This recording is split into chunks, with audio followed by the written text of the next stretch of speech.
Hello lovely people, ఎలా ఉన్నారు అందరూ? నేను మీకు ఇవాళ వెరైటీ డిష్ అండి. ఇది మన గోంగూర ఉంటుంది కదా, దాంతో పుల్లగూర, రాయలసీమ స్పెషల్ గోంగూర పుల్లగూర అనమాట. ఇది నూనె గోంగూర అని కూడా అంటారు దీన్ని. చాలా టేస్టీగా ఉంటుంది. ఇది అన్నంలో కలుపుకొని తినడానికి బాగుంటుంది. జొన్న రొట్టెలు, సజ్జ రొట్టెలు అలా చేసుకుంటూ ఉంటాం కదండి, దానికి కూడా చాలా బాగుంటుంది అనమాట.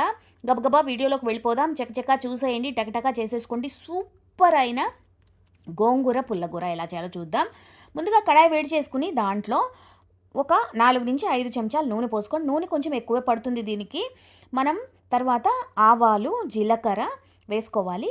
బాగా మీరు వెల్లుల్లి రెబ్బలు బాగా ఒక 10 నుంచి 15 వెల్లుల్లి రెబ్బలు బాగా ఒలిచి రెడీ చేసి పెట్టుకోండి.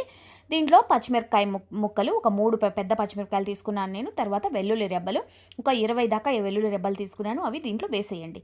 వేసేసిన తర్వాత వీటిని బాగా ఆవాలు బాగా చిటపట్లాడే వరకు మనం వేయించుకోవాలి. తర్వాత దీంట్లో ఉల్లిపాయ ముక్కలు, నేనైతే ఇవాళ చిన్న ఉల్లిపాయ దొరికాయి కాబట్టి వేసుకున్నాను. మీరు మామూలు ఉల్లిపాయలైనా సరే సన్నగా కట్ చేసుకుని, ఒక పెద్ద ఉల్లిపాయలు అయితే 2 తీసుకుని కట్ చేసుకుని దీంట్లో వేసుకోండి.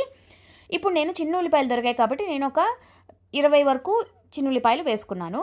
తర్వాత దీంట్లో పసుపు వేసుకోండి. పసుపు వేసుకున్న తర్వాత ఒకసారి చక్కగా కలిపేసుకుని దీన్ని మనం ఈ ఉల్లిపాయలు కొంచెం మగ్గే వరకు అలా ఒక 2 నిమిషాలు వదిలేసి, తర్వాత దీని మీద గోంగూర నేను బాగా కడిగేసి కొంచెం చిన్న చిన్న ముక్కలుగా కట్ చేసుకున్నాను.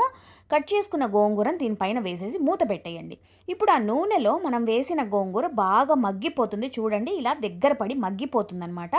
మగ్గిపోయాక దీంట్లో మనం రుచికి సరిపడా ఉప్పు వేసుకుంటున్నాము.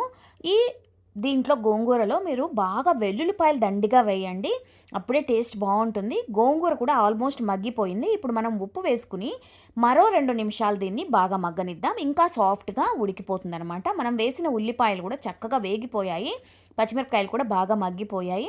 ఇప్పుడు మనం మరోసారి మూత పెట్టి ఇంకో 2 నిమిషాలు అయితే దీన్ని బాగా ఉడకనిద్దాం. ఇప్పుడు దీంట్లో మీరు రుచికి సరిపడా కారం వేసుకోవాలండి. మామూలు ఎండు కారం ఉంటుంది కదా, ఆ కారం దీంట్లో ఒక 2 నుంచి 3 చెంచాలు పడుతుంది. ఎందుకంటే గోంగూర పులుపు ఉంటుంది కదా, అందుకని మనం 2 నుంచి 3 చెంచాలు అయితే కారం వేసుకోవాలి దీంట్లో. నేను మామూలుగా మనం రెగ్యులర్గా వాడే కారమేనండి, అది వేసుకుని కలిపేసుకోవడమే.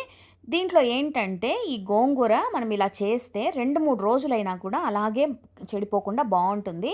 ఇది 2 in 1 అనమాట. మీరు పొద్దున్నే లంచ్ బాక్స్లోకి కూడా దీంట్లో కొంచెం రైస్ వేసి అలా కలిపి ఇచ్చేయచ్చు, గోంగూర రైస్ లాగా. లేదంటే మనం జొన్న రొట్టెలు, సజ్జ రొట్టెలు చేసుకున్నప్పుడు నంచుకోవడానికి సూపర్ కాంబినేషన్.